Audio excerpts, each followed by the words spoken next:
విజయవాడలో భారీ వర్షాలకు బిఆర్ నగర్ లో ప్రజలు భయాందోళనకు గురవుతున్నారు. కొండ చర్యలు విరిగి పడతాయని ప్రజలు బెంబేలెత్తుతున్నారు. ఇప్పటికే హెచ్చరికలు జారీ చేస్తూ ప్రవేశం నిషేధించామని అధికారులు బోర్డులు కూడా ఏర్పాటు చేశారు. కొన్ని దశాబ్దాలుగా ఇక్కడ నివసిస్తున్నామని, ఎప్పుడు వర్షం పడినా ఇబ్బందులు తప్పడం లేదని ఆవేదన వ్యక్తం చేస్తున్నారు. మరింత సమాచారాన్ని మా ప్రతినిధి సాహిత్య అందిస్తారు.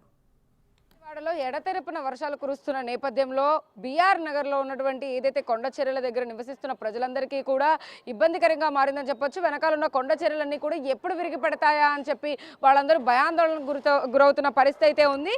ఏదైతే మొగల్రాజ్పురం పక్కనే మనకి బిఆర్ నగర్ ఏరియా ఉంటుంది, విశాలాంధ్ర రోడ్ అంటారు దీన్ని. ఇక్కడ శాతవాహన కాలేజ్ ఆపోజిట్లో ఏదైతే రోడ్డు ఉంటుందో ఈ రోడ్డు వద్ద అయితే కనుక కొండ చర్యల దగ్గరే, అంటే కొండ పక్కకే ఆనుకుని ఉన్న గృహాలన్నీ కూడా ఇళ్లలో నివసించే వాళ్ళందరూ కూడా కొంత భయపడుతున్న పరిస్థితి అయితే ఉంది. ఎందుకంటే ఏ టైంలో ఏ కొండ చర్య విరిగి పడుతుందా అని చెప్పి వాళ్ళందరూ కూడా భయప్రాంతాలతో బతుకుతున్న సిచ్యువేషన్ అయితే ఉందని చెప్పచ్చు. కొండకు ఆనుకుని ఉన్నటువంటి విజువల్స్ని మనం చూస్తూ ఉన్నాము. ఇక్కడ ఏదైతే గృహాలన్నీ ఉన్నాయో ఇక్కడ ఎప్పటో నుంచి అయితే కనుక చాలామంది ఫ్యామిలీస్ నివసిస్తూ ఉన్నారు.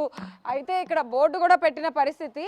ఒక్కసారి మనం ఏరియా అంటే స్టార్టింగ్ నుంచి కూడా మనం కవర్ చేస్తున్నాం. చూస్తే విజువల్స్లో ఎక్స్క్లూజివ్గా ఈ కొండ పక్కనే ఆనుకున్నటువంటి ఇళ్లలో ఉన్న వాళ్ళందరూ కూడా భయంతో బయటకు కూడా వచ్చిన పరిస్థితి. ఎందుకంటే 3 రోజుల నుంచి కూడా, అంటే దాదాపు వారం నుండి వర్షం కురుస్తున్నప్పటికీ కూడా కొంత తగ్గిన పరిస్థితి ఉన్నప్పటికీ కూడా నిన్న మళ్ళీ వర్షం అనేది స్టార్ట్ అయింది. ఒక్కసారి బోర్డు మనం చూడొచ్చు.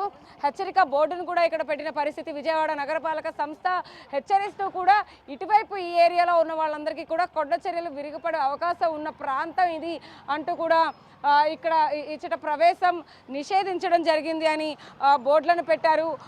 పక్కన బాక్స్లో ఇంకొక బోర్డు కూడా మనం వేరే ఏరియాకి సంబంధించిన బోర్డును కూడా చూస్తూ ఉన్నాము.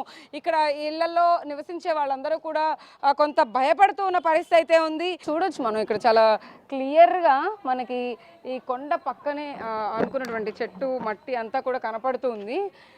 ఒకసారి ఇదంతా చూస్తే ఇక్కడ అంటే కొంత చెత్త పడేస్తూ ఉన్నారు. బట్ కానీ ఇక్కడ ఈ ఏరియాకి సంబంధించి కూడా ఒకసారి ఆ చెట్లన్నీ కూడా కొండ పైన నుంచి కూడా కిందంతా మట్టి ఉంటుంది. వాళ్ళు ఏదైతే చెప్తూ ఉన్నారో ఇప్పుడు మనతో ఆ మట్టి అంతా కూడా కిందకు వస్తుందని చెప్తున్నారు కదా, అట్లా ఆ కొండ చర్యలు విరిగి పడడం కానీ, ఇళ్ల మీద పడడం కానీ, ఎవరికైనా ప్రమాదం జరిగే అవకాశం ఖచ్చితంగా ఉంటుంది. కాబట్టి ప్రజలందరూ కూడా ఇప్పటికే కొంత భయపడుతున్న అవకాశం అయితే ఉంది. విజయవాడలో ఎన్నో ఏళ్లుగా దశాబ్దాలుగా ఇక్కడ కొంతమంది ఫ్యామిలీస్ అయితే ఉంటున్నాయి. ఆ ఫ్యామిలీస్ అన్నిటికీ కూడా ఇదే సమస్య ఎప్పటి నుంచి ఉంది. బట్ కానీ కొండకి సంబంధించి కూడా ఇప్పటికే అధికారులు అప్పటికప్పుడు కొన్ని చర్యలు తీసుకుంటున్నారు. కానీ పూర్తిగా అయితే కనుక దీనికి ఒక సొల్యూషన్ కోసం అయితే ఇక్కడ ప్రజలందరూ కూడా చూస్తూ ఉన్నారు.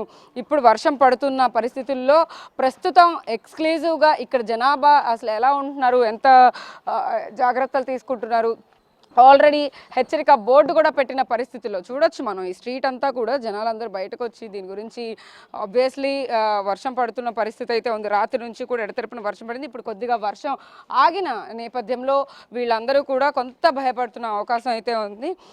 అయితే హెచ్చరిక బోర్డును కూడా చూసి ఇక్కడ కొండ చర్యలు ఏ టైంలో పడతాయా అని చెప్పి భయపడుతున్నారు. బట్ కానీ ఎప్పటి నుంచి ఉన్నారు కాబట్టి అధికారులు ఖచ్చితంగా దీనికి సంబంధించి చర్యలు తీసుకుంటారన్న ధైర్యంతోనే మేము ఉంటున్నాం అంటూ కూడా ఇక్కడ నివాసులందరూ కూడా చెప్తున్న పరిస్థితి అయితే ఉంది. అయితే మొగల్రాజ్పురానికి సంబంధించి పక్కనే ఉన్నటువంటి ఈ కొండకైతే కనుక పక్కనే ఉన్నటువంటి నివాసాలన్నిటికీ రక్షణ కావాలంటూ ఇక్కడున్న స్థానికులందరూ కూడా చెప్తున్న పరిస్థితి కనపడుతుందని చెప్పొచ్చు. వీడియో అయితే బిగ్ టీవీ విజయవాడ నుంచి.